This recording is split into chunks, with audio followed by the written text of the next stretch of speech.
വിശ്വതാണ്ഡവം. രചന ജിഫ്ന നിസാർ. അവതരണം ഷാവുൽ മലയിൽ. Editing Faisal C എന്ന് ഊഞ്ഞേരി. തെറ്റും ശരിക്ക് തൽക്കാലം അവിടെ നിൽക്കട്ടെ. ഇനിയിപ്പോൾ അവൻ പറഞ്ഞ പോലെ അവനായിട്ടൊരു ഇഷ്ടം പറഞ്ഞ് നിന്റെ മുന്നിലേക്ക് വന്നില്ലെങ്കിൽ കൂടിയും നീ അങ്ങോട്ടേന്ന് ഇഷ്ടം പറയുന്ന അവന് ഉറപ്പുണ്ടാവും. അതുകൊണ്ടായിരിക്കും അവൻ എബിയോട് അബിയോട് അന്നങ്ങനെ പറഞ്ഞ്. അറിയാതെ തന്നെ അവിടെ അന്നത്തെ ആ കൂടിക്കാഴ്ചയെക്കുറിച്ച് ടീനയുടെ വായിൽ നിന്ന് കേട്ടതും മിത്ര ബ്രേക്ക് പിടിച്ചുകൊണ്ട് സ്കൂട്ടി നിർത്തി പിന്നിലേക്ക് പറിച്ചു നോക്കി. നീ എന്താ ഇപ്പൊ പറഞ്ഞ്?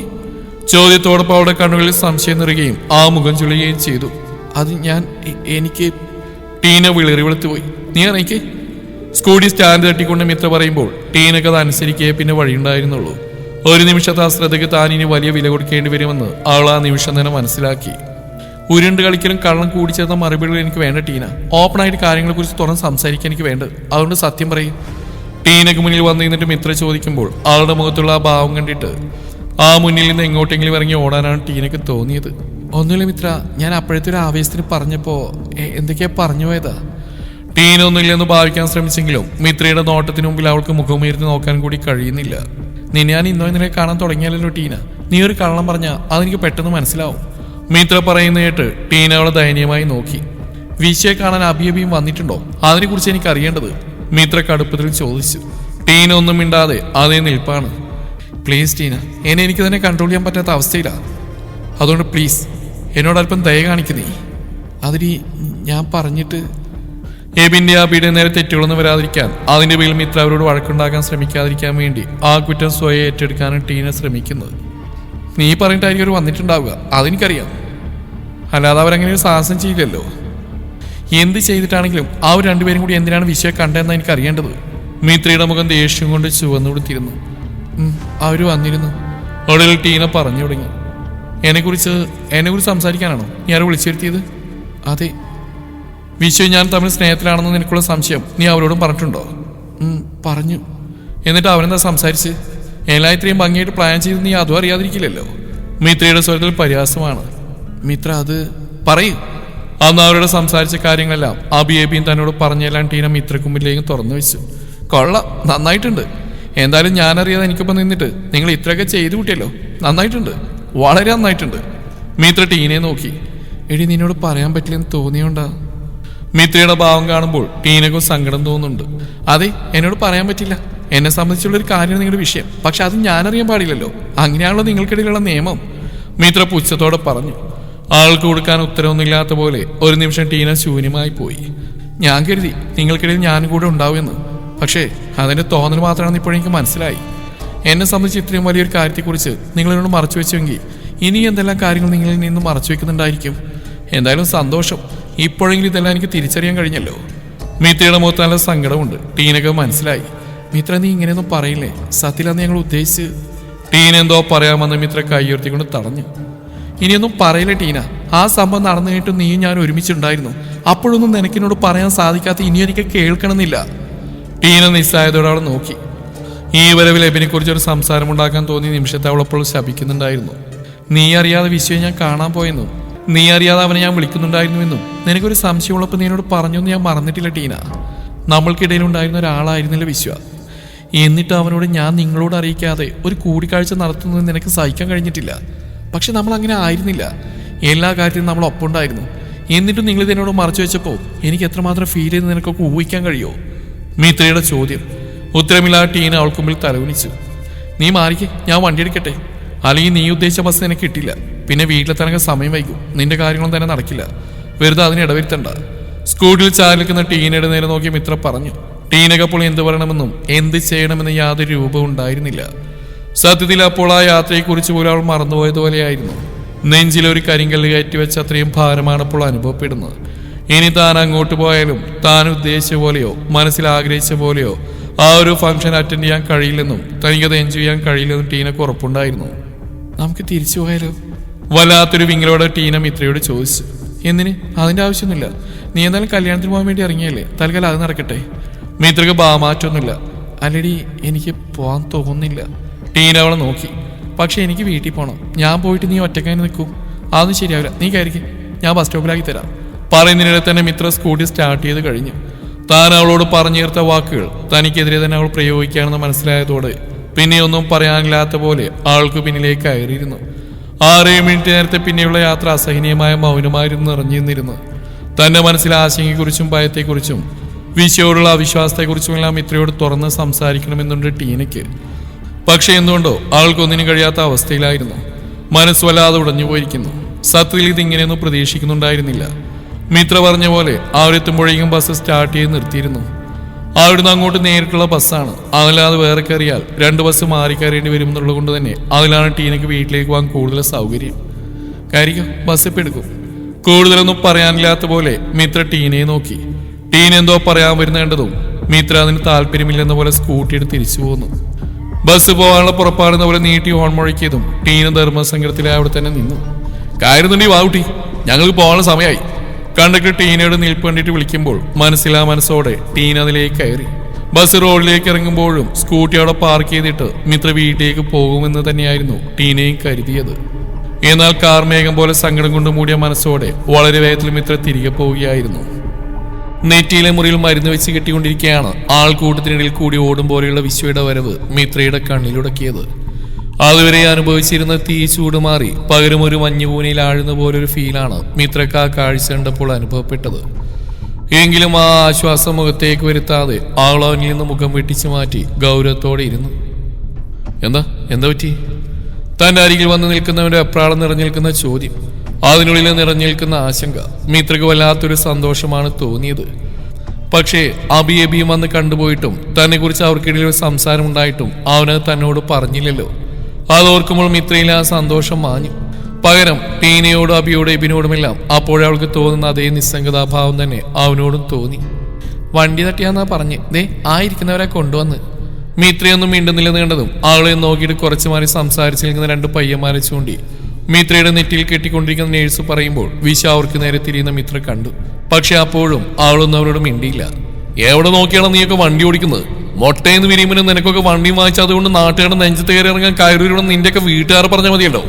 മിത്ര പോലൊട്ടും പ്രതീക്ഷിക്കാതെ ഉറക്കി വച്ചിട്ടുകൊണ്ട് വിശ പയ്യന്മാരുടെ അരികെ ചെല്ലുമ്പോൾ അവനെ അന്വേഷിച്ചുകൊണ്ട് അങ്ങോട്ട് വരികയായിരുന്നു. മുരുകൻ കാര്യമറിയാതെ പകച്ചുപോയി. ഹോസ്പിറ്റൽ മുറ്റത്ത് വണ്ടി നിർത്തിയതും വിശു ഇറങ്ങി ഓടിപ്പോന്നിരുന്നു. കാറ് പാർക്ക് ചെയ്ത് മുരുകൻ അങ്ങോട്ട് വരുമ്പോൾ കണ്ടത് ഈ കാഴ്ചയും. പെട്ടെന്നുള്ള അവന്റെ ആ ചോദ്യത്തിലും വരവിലും ആ പയ്യന്മാരും പകച്ചു പോയതുപോലെയായിരുന്നു അവരുടെ ഭാവം. രണ്ടുപേരും പരസ്പരം നോക്കുന്നുണ്ട്. ഇതിപ്പോ ഇതിലൊതുങ്ങി വേറെ വല്ലതും പറ്റിയാലും നീയൊക്കെ ഇങ്ങനെ കണ്ണി നോക്കി ഇരിക്കല്ലേ ചെയ്യാ? അടിച്ച് നിന്റെ കാണപ്പല് തെറിപ്പിച്ചിട്ട് വീട്ടിൽ കൊണ്ടിടണം, അപ്പോഴേ പഠിക്കൂ. നീയും നിനക്ക് ആ ശകടമായി തന്നിന്റെ വീട്ടുകാരും. ആരോടുള്ള വിശയുടെ അമൃഷം തീരുന്നില്ല. ചേട്ടൻ എന്തൊക്കെയാ പറയുന്നത്? വിശ വീണ്ടും എന്നോ പറയാൻ തുടങ്ങും മുന്നേ രണ്ടിലൊരാൾക്ക് അല്പം ധൈര്യം തോന്നി. അതെന്താടാ നീയൊക്കെ കള്ളുടിച്ചിട്ടാണ് വണ്ടി ഓടിച്ചിരുന്നത്? നല്ല പച്ച മലയാളത്തിൽ പറയുന്ന കാര്യങ്ങൾ പോലും നിനക്ക് മനസ്സിലാവുന്നില്ലെങ്കിൽ പിന്നെ അങ്ങനെയല്ലേ ഞാൻ കരുതേണ്ടത്? എനിക്കിപ്പോ അതിലും നല്ല സംശയമുണ്ട്. എന്തായാലും ഞാനിത് പോലീസ് കേസാക്കും, നോയിക്കോ. വിശാവിന്റെ നേരെ ഒരു ചാട്ടം.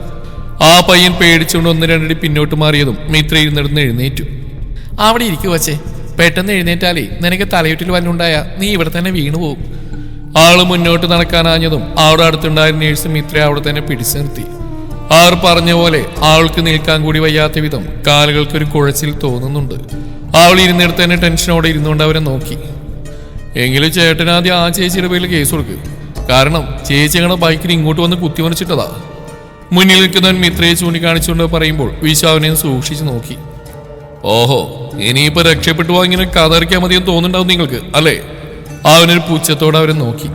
എന്റെ പൊന്നു ചേട്ടാ, ഞങ്ങൾ കള്ളുടിച്ചിട്ട് വണ്ടി ഓടിച്ചൊന്നല്ല. ചേട്ടൻ പറയുന്നത് മനസ്സിലാവാത്തത് ചേട്ടൻ പറയുന്ന പോലെ ഒന്നല്ല അവിടെ സംഭവിച്ചെന്നുള്ളതുകൊണ്ടാ. ചേട്ടൻ ഇപ്പോഴും കാര്യത്തിന്റെ പാതി അറിഞ്ഞിട്ടുള്ളൂ, അതുകൊണ്ടാ. ഒന്ന് ഭയന്ന് പിന്നോട്ട് മാറിയെങ്കിലും ഇവിടെ താൻ തന്നെ തങ്ങളുടെ കാര്യം പറയണമെന്ന് ബോധമുള്ള പോലെ ആ പയ്യൻ വീണ്ടും വിശയുടെ അടുത്തേക്ക് വന്നിട്ട് ശാന്തമായി പറഞ്ഞു. വിശ മുഖം ചൊളിച്ചുകൊണ്ട് അവർ രണ്ടുപേരെയും മാറി മാറി നോക്കി. ആടാ, ഇനിയിപ്പോ കുഴപ്പം എനിക്കാണെന്ന് പറഞ്ഞ് പരത്തിക്കോ. നീ വണ്ടി ഇടിച്ച ഒരാളെ തലയിടിച്ച് പൊട്ടിച്ച പോരാ. വിശക്ക് അവരെ കാണുമ്പോൾ വല്ലാതെ ദേഷ്യം വരുന്നുണ്ടായിരുന്നു. ഇതിപ്പോ റേഡിയോ പോലെ നീ മാത്രം സംസാരിക്കാതെ അവർക്ക് എന്തെങ്കിലും പറയാനുണ്ടോ എന്നുകൂടി നീ കേൾക്കാൻ ശ്രമിക്കുക. എന്നാലും എന്താണ് അവിടെ സംഭവിച്ചതെന്ന് പൂർണ്ണമായിട്ട് നമുക്ക് അറിയാൻ പറ്റൂ. ഒടുവിൽ മുരുകനാണ് ആ പയ്യന്മാർക്കും വിശക്കും ഇടയിൽ നിന്ന് മധ്യസ്ഥ വയസ്സ്. ചേട്ടനി ഇപ്പൊ പറഞ്ഞ പോലെ ഞങ്ങൾ ആ ചേച്ചിയെ കൊണ്ടുപോയി ഇടിച്ചൊന്നുമില്ല. ആ ചേച്ചി ഇങ്ങോട്ട് ഞങ്ങളുടെ വണ്ടിക്ക് വന്ന് ഇടിച്ചതാ. അത്രയും നേരം മിണ്ടാതിരുന്ന മറ്റവനും കൂടി മുന്നോട്ട് വന്ന് പറഞ്ഞോടെ വിശ്വാസമാവാത്ത പോലെ മുഖം ചുളിച്ചുകൊണ്ട് അവരെ നോക്കി. ഞങ്ങൾ പറഞ്ഞ വിശ്വാസമായില്ലെങ്കിൽ ചേട്ടൻ ആ ചേച്ചിയോടും ചോദിച്ചു നോക്ക് എന്താണ് സംഭവിച്ചതെന്ന്. ഒന്നറിയാൻ ഞങ്ങൾ ചീത്ത വിളിക്കുന്നതിന് നല്ലതല്ലേ അത്? ഇതിപ്പോ ഞങ്ങളുടെ ഭാഗ്യം കൊണ്ട് ഞങ്ങൾ ഇപ്പോഴിങ്ങനെ യാതൊരു തട്ടുകേടിലും അവിടെ നിൽക്കുന്നത്. ആ ചേച്ചിയുടെ വരെ കൊണ്ടപ്പോ ഞങ്ങൾ ജീവനോട് ഉണ്ടാകുന്ന പോലെ ഞങ്ങൾ സംശയമായിരുന്നു. അതുപോലെയായിരുന്നു.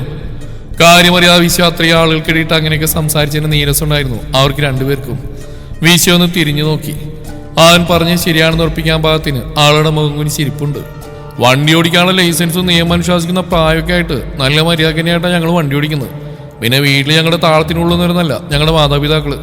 ഞാനിവരും പാർട്ട് ടൈം ജോലിക്ക് പോയിട്ട് പിരിവിട്ട് വാങ്ങിച്ചാ ഞങ്ങളുടെ ബൈക്ക്. അത് ആഡംബര ബൈക്കൊന്നുമല്ല, ഒരു സാധാരണ വണ്ടി. അത് ഞങ്ങൾ എങ്ങനെയാണ് കൊണ്ടുനടക്കുന്നത് ചേട്ടനോട് പറഞ്ഞാൽ ചേട്ടൻ അതൊരിക്കലും മനസ്സിലാവില്ല.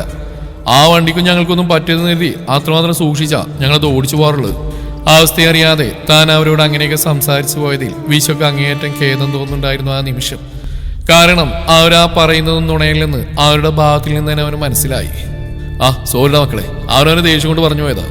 ഇവിടെ ഒരു ആക്സിഡന്റ് പറ്റിയെന്ന് വിളിച്ചു പറഞ്ഞപ്പോൾ അവൻ ശ്വാസം മുട്ടുന്ന പോലെ ഇങ്ങോട്ട് ഓടിയെത്തിയത്. ഇവിടെ കണ്ട കാഴ്ച ചെയ്തു, അതുകൊണ്ട് ആളറിയാതെ പറഞ്ഞു പോയതാ. നിങ്ങളങ്ങ് ക്ഷമിച്ചേക്ക്. ആ നിൽപ്പ് നിൽക്കുന്ന വിശ്വയുടെ മനസ്സറിഞ്ഞ പോലെ മുരുകൻ അവന് വേണ്ടി ആ പയ്യന്മാരോട് ക്ഷമ ചോദിക്കായിരുന്നു ആ നിമിഷം. മാപ്പെന്ന് പറയണ്ട കേട്ടാ, അതിന് മാത്രം തെറ്റൊന്നും നിങ്ങൾ ചെയ്തിട്ടില്ല, ഞങ്ങളും ചെയ്തിട്ടില്ല. ആ ചേച്ചിയോടൊന്നും പറയണം ഇനിയെങ്കിലും സ്വപ്നം കണ്ടുകൊണ്ട് വണ്ടി ഓടിക്കരുതെന്ന്. സ്വന്തം ജീവൻ മാത്രമല്ല എതിരെ വരുന്ന ജീവനും കൂടി അപകടത്തിലാക്കും വിധമുള്ള വണ്ടി ഓടിക്കലുകൊണ്ട് ചില്ലറ നഷ്ടങ്ങളൊന്നുമല്ലല്ലോ നമ്മുടെ നാട്ടിലുള്ളത്. അതുകൊണ്ട് ചേട്ടൻ സമയം പോലെ ആ ചേച്ചിയോടൊന്നും പറഞ്ഞു മനസ്സിലാക്കിയാൽ മതി. ഞങ്ങൾക്ക് ചേട്ടനൊരു ദേഷ്യമില്ല. ചേട്ടന്റെ സ്ഥാനത്ത് ആരായിരുന്നാലും ഈ അവസ്ഥയിൽ ഇങ്ങനെയൊക്കെ ചെയ്യുന്നുള്ള മനസ്സിലാക്കാനുള്ള ബുദ്ധിയും വിവേകമൊക്കെ ഞങ്ങൾക്കുണ്ട്. ചേട്ടൻ പറയുന്ന പോലെ ഞങ്ങളങ്ങനെ പാലുകൂടി മാറാത്ത കുട്ടികളായിട്ട് വണ്ടിയെടുത്ത് പോകുന്നൊന്നല്ല, അല്ലേടാ? കാര്യപ്രാപ്തിയോടെയുള്ളവരുടെ സംസാരം വിശ്വക്ക് അവരുടെ ഒരു പ്രത്യേക ഇഷ്ടം തോന്നിയിരുന്നു. സോറിടാ, മുരുകൻ പറഞ്ഞ പോലെ എന്റെ മനസ്സിലെ ടെൻഷൻ കൊണ്ട് പറഞ്ഞു പോയതാ ഞാൻ. ഒന്നും മനസ്സിൽ വെച്ചേക്കല കേട്ടോ, തീർച്ചയായിട്ടും എന്റെ തെറ്റാ, എനിക്കറിയാം. അവരുടെ ആത്മാർത്ഥമായ സംസാരത്തിന് മുമ്പിൽ തന്നെ ഒരു സോറി അവരെപ്പോൾ അറിയിക്കുന്നുണ്ട് എന്നുകൊണ്ട് തന്നെ അവൻ അവരോട് സംസാരിച്ച വളരെ ആത്മാർത്ഥതയോടുകൂടി തന്നെയാണ് സോറി പറഞ്ഞു. എന്താ നിങ്ങളുടെ പേര്? അതുവരെ ഉണ്ടായിരുന്ന കടുത്ത ഭാവം വിട്ട് ഒരു ചിരിയോടെയാണ് വിശ്വ അവരോട് ചോദിച്ചത്. ഞാൻ സനല്, ഇത് അജ്മല്. അടുത്ത് നിൽക്കുന്ന തന്റെ കയ്യിൽ പിടിച്ചു വലിച്ച് തന്നോട് ചേർത്തെത്തിക്കൊണ്ട് പറയുന്നവൻ അത് പറയുമ്പോൾ അവർ തമ്മിലുള്ള ആത്മാർത്ഥ ബന്ധത്തിന്റെ ആഴം കൂടി മനസ്സിലാക്കിയായിരുന്നു. എന്നാലും ഞങ്ങൾ പോയിക്കോട്ടെ കേട്ടോ, ഇനി നിന്നാ താമസിക്കും. ജോലി കഴിഞ്ഞ് വരുന്ന വഴിക്ക് ആ ചേച്ചിയുടെ മുമ്പിൽ പെട്ടത്. എന്നും ചെല്ലുന്ന സമയത്ത് കണ്ടില്ലെങ്കിൽ വീട്ടിലൊരു പേടിക്കും. സനൽ പറയുമ്പോൾ വിശ്വ ചിരിയോടെ അവന്റെ നേരെ കൈ നീട്ടി. നിങ്ങളെവിടെയാണ് വർക്ക് ചെയ്യുന്നത്? ടൗണിൽ തന്നെയുള്ള ഒരു സൂപ്പർ മാർക്കറ്റിലാണ് രണ്ടുപേരും വർക്ക് ചെയ്യുന്നതെന്ന് അവർ പറഞ്ഞു. നിങ്ങൾക്ക് എന്തെങ്കിലും പരിക്കുണ്ടോടാ? വിശ്വ രണ്ടുപേരും ആകെ നോക്കി. ഇല്ലേട്ടാ, മുട്ടിയിൽ ചെറിയൊരു മുറിവ് മാത്രം, അതിനൊരു ഓയിൻമെന്റ് വാങ്ങി തേച്ചാൽ മതി. അവരുടെ സംസാരം കേട്ടിട്ട് മുരുകൻ ചിരിയോടെ നിൽക്കുന്നുണ്ട്. നിങ്ങളുടെ വണ്ടിക്ക് എന്തെങ്കിലും പരിക്ക് പറ്റിയിട്ടുണ്ടെങ്കിൽ അതുകൂടി നന്നാക്കാമെന്ന് വിശ്വ ഓഫർ ചെയ്തെങ്കിലും അങ്ങനെയൊന്നുമില്ല, അതിനെയൊന്നും ആവശ്യമില്ല, ഒന്നും പറ്റിയിട്ടില്ലെന്ന് പറഞ്ഞുകൊണ്ട് അവർ പോവാൻ വേണ്ടി ഇറങ്ങി. പോട്ടെ ചേച്ചി. അവിടെ തന്നെ എന്നിട്ട് രണ്ടുപേരും മിത്രയെ നോക്കി വിളിച്ചു പറയുമ്പോൾ വിശ്വക്ക് ചിരി വന്നു. മിത്ര അവരെ നോക്കി മടിച്ചുകൊണ്ട് കൈ കാണിക്കുന്നുണ്ട്. രണ്ടുപേരും കൂടി അവിടെ നിന്ന് പോയിട്ടാണ് വിശ്വ പിന്നെ മിത്രയുടെ അരികിലേക്ക് ചെന്നത്. അവനെ കണ്ടതും അവൾ വീണ്ടും മുഖം വീർപ്പിച്ച് പിടിച്ചു. എന്താണ് കാര്യമെന്ന് മനസ്സിലായില്ലെങ്കിലും വിശ്വ അപ്പോൾ അവളോട് അതിനെക്കുറിച്ചൊന്നും ചോദിച്ച് ബുദ്ധിമുട്ടിച്ചുമില്ല. ഒരു ഇഞ്ചക്ഷൻ കൂടിയുണ്ട്, അത് കഴിഞ്ഞ് പോവാം. ആൾക്കടുത്തേക്ക് വന്നിട്ട് നേരത്തെ കണ്ട നേഴ്സ് പറയുമ്പോൾ വിശ്വ മിത്രയുടെ പതർച്ചയുള്ള മുഖത്തേക്കാണ് നോക്കിയത്. അത് മെഡിസിൻ ആക്കാൻ പറ്റുമോ? കുഞ്ഞു പിള്ളേരെ പോലെയുള്ള ആ ചോദ്യം. ആൾക്ക് ഇഞ്ചക്ഷൻ പേടിയാണെന്നുള്ള വിശ്വയുടെ സംശയം ശരിവെക്കുന്ന പോലെയായിരുന്നു ആ ചോദ്യം. അതൊന്നും പറ്റില്ല കുഞ്ഞെ, ഇഞ്ചക്ഷൻ ഞരമ്പുഴയെ ചെയ്യാൻ പറ്റൂ, മെഡിസിൻ വേറെയുണ്ട്. കുഞ്ഞൊരു ചിരിയോടെ പറയുന്നതിനൊപ്പം തന്നെ ആ നേഴ്സ് അവളുടെ ഷോർട്ടിൽ നിന്ന് ടോപ്പ് താഴേക്ക് വലിച്ചു നീക്കി. അനാവൃതമായ ആ തോളിലേക്ക് നോക്കാതിരിക്കാൻ വിശ്വ ശ്രമിച്ചു. മിത്രയുടെ മുഖവും ഇടറിപ്പോയിട്ടുണ്ട്. വിശ്വ തിരിച്ചിറങ്ങി പോരാൻ തുനിഞ്ഞെങ്കിലും മിത്രയുടെ കൈകൾ അവന്റെ കയ്യിൽ മുറുകി. എനിക്കിത് പേടിയാ. അതുവരെയുള്ള ഗൗരവം പോലും മറന്നിട്ടുന്ന പോലെയുള്ള ആ വാക്കുകൾ. അവനും ആ കൂടെ ഇരുന്നുകൊണ്ട് അവളെ ചേർത്ത് പിടിച്ചു. ഒന്നുമില്ല, ഈ നെറ്റിയുള്ള മുറിവൊക്കെ പഴുത്താ പിന്നെ എന്നും 3 നേരം ഇവിടെ വന്നിട്ട് ഇങ്ങനെ ഇഞ്ചക്ഷൻ എടുക്കേണ്ടി വരും. അതിനേക്കാൾ നല്ലതല്ലേ ഇടൂ ഇപ്പൊ ഒന്നെടുത്ത് നമുക്ക് വീട്ടിൽ പോകുന്നത്. ഒരു ചെറിയ ഉറുമ്പടിക്കുന്നത്രയും വേദനയെ കാണും. കണ്ണടച്ചു പിടിച്ചു കേട്ടോ. അലിവോട് അവളുടെ മുഖം തന്നെ നെഞ്ചിലേക്ക് ചേർത്ത് വെച്ചുകൊണ്ട് പറയുന്നതിനൊപ്പം തന്നെ വിശ്വ നേഴ്സിനോട് കണ്ണു ചിമ്മി കാണിച്ചു. കുത്തിക്കൊള്ളാൻ ആജ്ഞ കൊടുത്തു. ആ ചേർത്ത് പിടിക്കലും ആശ്വാസം പകരലും ഉറുമ്പ് കടിക്കുന്നത്രയും പോലും വേദനയില്ലാത്ത മിത്രക്ക ഇഞ്ചക്ഷൻ എടുത്തു കഴിഞ്ഞു. അവന്റെ നെഞ്ചിലേക്ക് ചേർന്നിരുന്നു കൊണ്ട് ആ കയ്യിൽ അമർത്തി പിടിച്ചുകൊണ്ടിരിക്കുമ്പോൾ അവൾ ആ നോവ് അറിഞ്ഞതുപോലുമില്ല. മിടുക്കി. ഷോൾഡർ അമർത്തി തീരുമാനം വിശ്വക്ക് നിർദ്ദേശം കൊടുക്കുന്നതിനൊപ്പം തന്നെ നേഴ്സ് മിത്രയെ അഭിനന്ദിക്കാനും മറന്നില്ല. അമർത്തി തിരുമ്മി കൊടുക്കണം, ഇല്ലെങ്കിൽ ഭയങ്കര കടച്ചിലുണ്ടാവും കേട്ടോ. വിശ്വ എന്ത് വേണമെന്നറിയാ പയച്ചുകൊണ്ടിരിക്കുന്നിടെ നേഴ്സ് വീണ്ടും ഓർമ്മിപ്പിച്ചു. ഒടുവിൽ അവളെ നോക്കാതെ നേഴ്സ് കൊടുത്ത പഞ്ഞി വെച്ച് അവിടെ അമർത്തി തിരുമ്മി കൊടുക്കുമ്പോൾ അവന് വല്ലാ വിറക്കുന്നുണ്ടായിരുന്നു. ഇനി മതി. മിത്ര തന്നെ പെട്ടെന്ന് ഡ്രസ്സ് കയറ്റിട്ടുകൊണ്ട് അവനെ നോക്കാതെ പറഞ്ഞു. മുറികൾ അത്ര വലുതൊന്നല്ല, എങ്കിലും ശ്രദ്ധിക്കണം കേട്ടോ. നാളെ കഴിഞ്ഞ് ഒന്നുകൂടി വന്നിട്ട് ഡ്രസ്സ് ചെയ്ത് പോകണം. പിന്നെ വെള്ളം നനക്കാതെ നോക്കണം, മെഡിസിൻ മുടങ്ങാതെ കഴിക്കണം. ഇത്രയും നിർദ്ദേശം കൂടി കൊടുത്തിട്ട് നേഴ്സ് മരുന്നിന്റെ ഷീറ്റ് വിശ്വയുടെ നേരെ നീട്ടി. പോയാലോ? അപ്പോഴും അതേ ഇരിപ്പ് തന്നെ തുടരുന്ന മിത്രയോട് അവൻ ചോദിച്ചു. ഉത്തരമൊന്നും പറഞ്ഞില്ലെങ്കിലും അവൾ എഴുന്നേറ്റു. പക്ഷെ പെട്ടെന്ന് ബാലൻസ് ചെയ്യാൻ കഴിയാതെ പിന്നിലേക്ക് തന്നെ വീഴാൻ തുടങ്ങിയവളെ വിശ്വ 2 കൈകൾ കൊണ്ടും തന്നിലേക്ക് അടക്കി പിടിച്ചു. വേറെ കുഴപ്പമല്ലോ ഉണ്ടോ മിത്ര? കാലിന് വേദനയോ തലർക്കോ മറ്റോ അങ്ങനെ? വിശ്വ എപ്രാളത്തോടെ ചോദിച്ചു. ഒന്നുമില്ല, കുറെ നേരമായിട്ട് വരെ ഇരിപ്പാ, അതുകൊണ്ട് കാലിന്. മിത്രയൊന്ന് നേരെ നിൽക്കാൻ ശ്രമിച്ചു. പക്ഷേ വിശ്വ അവളെ പിടിവിട്ടില്ല. നടക്ക്. ആളെ പിടിവിടാതെ തന്നെ അവൻ ആ മുറിയിൽ നിന്ന് പുറത്തേക്ക് ഇറങ്ങി. ആ ഒരു ചെല്ലുന്നേണ്ടതും പുറത്ത് കാത്തിരിക്കുന്ന മുരുകൻ എഴുന്നേറ്റു. ഡാ, ഈ മരുന്നൊന്നും വാങ്ങിക്കൂ നീ. അവനെ കണ്ടത് വിശ്വ നേഴ്സ് കൊടുത്ത ഷീറ്റ് എടുത്ത് നീട്ടി. അത് ഞാൻ വാങ്ങിക്കോളാം. പെട്ടെന്ന് മിത്ര മുരുകൻ നേരെ ഷീറ്റിന് വേണ്ടി കൈ നീട്ടി. നീ ഇപ്പം മിണ്ടാതെ ഇങ്ങോട്ട് വാങ്ങിച്ചേ. നേരെ നിൽക്കാൻ വയ്യ. അപ്പോഴേ ഇനി ഫാർമസി പോയിട്ട് മരുന്ന് വാങ്ങിക്കുന്നത്. അതാവും വാങ്ങിക്കോളൂ. വിശ്വ എന്ന് പറയുമ്പോൾ മിത്ര പിന്നൊന്നും പറയാതെ അവനൊപ്പം പുറത്തേക്ക് നടന്നു. ഇവിടെ ഇരിക്കും, മുരുകൻ വരട്ടെ. അവനാ കാറ് പാർക്ക് ചെയ്ത് പുറത്തേക്ക് എത്തിയതും അവിടെയുള്ള കസേരയിൽ മിത്രയെ പിടിച്ചിരുത്തിക്കൊണ്ട് വിശ്വ പറഞ്ഞു. എന്റെ സ്കൂട്ടി ഉണ്ട് ഇവിടെ. മിത്ര അവനെ നോക്കാ പറഞ്ഞു. ഓ, ആ ബാക്കിയുണ്ടോ? വരവുണ്ടോ? ഇനിയൊന്നും ബാക്കിയുണ്ടാവില്ലെന്നാണല്ലോ നീ ഇടിച്ചിട്ട് ആ പൈൻസ് പറഞ്ഞ്. വിശ്വലേശം പരിഹാസത്തോടെ ചോദിക്കുമ്പോൾ വീണ്ടും മിത്രയുടെ മുഖം ഇരുണ്ടുകൂടി. സത്യത്തിൽ എന്താ മിത്ര ഉണ്ടായത്? വിശ്വ ശാന്തമായി ചോദിച്ചു. പിന്നെ എന്തറിഞ്ഞിട്ടാ ഓടിച്ചാടി വന്ന്? മിത്ര അവനെ നോക്കി ചുണ്ടുകൂട്ടി. അങ്ങനെ പ്രത്യേകിച്ചൊന്നും പറഞ്ഞില്ല. മിത്ര ഡെന്നിസ് മാത്യു എന്നൊരാൾ അപകടത്തിൽ പരിക്കുപറ്റി ഇവിടെ അഡ്മിറ്റ് ചെയ്തെന്ന് മാത്രമേ ഞാൻ കേട്ടു. അത്രയും എനിക്ക് കേൾക്കേണ്ടതായുള്ളൂ. ആ പറയുന്ന മിത്ര ഡെന്നിസ് മാത്യുവിന്റെ തിക്ക് ഫ്രണ്ടാണല്ലോ. അവൾക്കൊരു അപകടം എന്ന് പറയുമ്പോൾ പിന്നെ വേറെയൊന്നും അറിയാനില്ലാതെ ഓടി വരില്ല ഞാൻ. വിശ്വ അവൾക്ക് നേരെ തിരിഞ്ഞിരുന്നു. ഹോസ്പിറ്റലിൽ നിർബന്ധിച്ച് ചോദിച്ചുകൊണ്ടാണ് വിശ്വയുടെ നമ്പർ അവൾ പറഞ്ഞു കൊടുത്ത്. വീട്ടിൽ അറിയിച്ചേ മതിയാവും എന്നുള്ളത് അവർക്കൊരു വാശിയുള്ള പോലെയായിരുന്നു. ടീന, അബി, എബി ഇവരെയൊക്കെ ഓർത്ത് അവൾ ആ നിമിഷം. ഇപ്പൊ ഇങ്ങനെ വാർത്ത അവർ കേട്ട് കഴിഞ്ഞാൽ അതും വളച്ചൊടിക്കും. അതുമല്ല അവരുടെ ടെൻഷൻ. പപ്പയെ പോലും വിളിച്ചറിയിക്കാനും മതി. അപ്പോൾ പിന്നെ അവരാരെയും വിളിക്കാനും തോന്നിയില്ല. മാത്രമല്ല പരിക്കളൊന്നും തന്നെ അത്ര വലുതല്ല. അങ്ങനെയാണ് വിശ്വയുടെ നമ്പർ കൊടുത്ത് വിവരം പറയാനെന്ന് പറഞ്ഞിട്ടാണ് നമ്പർ മേടിപ്പിച്ച്. പക്ഷേ വിവരം പറഞ്ഞിട്ട് അവനെ ഇങ്ങോട്ട് വിളിച്ചു വരുത്തുന്ന അവൾ അറിഞ്ഞതുമില്ല. മിത്ര, വീണ്ടും വിശ്വ വിളിക്കുമ്പോൾ അവൾ അസ്വസ്ഥതയോടെ തലകുടഞ്ഞു. എന്തു പറ്റി നിനക്ക്? വന്ന മുതൽ ഞാൻ ശ്രദ്ധിക്കുന്നുണ്ട്. എന്തെങ്കിലും പ്രശ്നമാണോ മിത്ര? അങ്ങനെ സംഭവിച്ചു എന്നാണോ ഈ അപകടം? തന്റെ കണ്ണിലേക്ക് സൂക്ഷിച്ചു നോക്കിക്കൊണ്ട് ചോദിക്കുന്നവൻ പെട്ടെന്ന് മിത്രയ്ക്ക് സങ്കടം വന്നു. ആളെന്തോ പറയാൻ തുടങ്ങും മുന്നേ മുരുകൻ മരുന്ന് വായിച്ചുകൊണ്ട് അങ്ങോട്ട് വന്നു. മിത്ര പിന്നൊന്നും മിണ്ടാതെ മുഖം കുനിച്ചു. തുടരും ഈ കഥയുടെ ബാക്കി ഭാഗം നാളെ ഇതേ സമയം.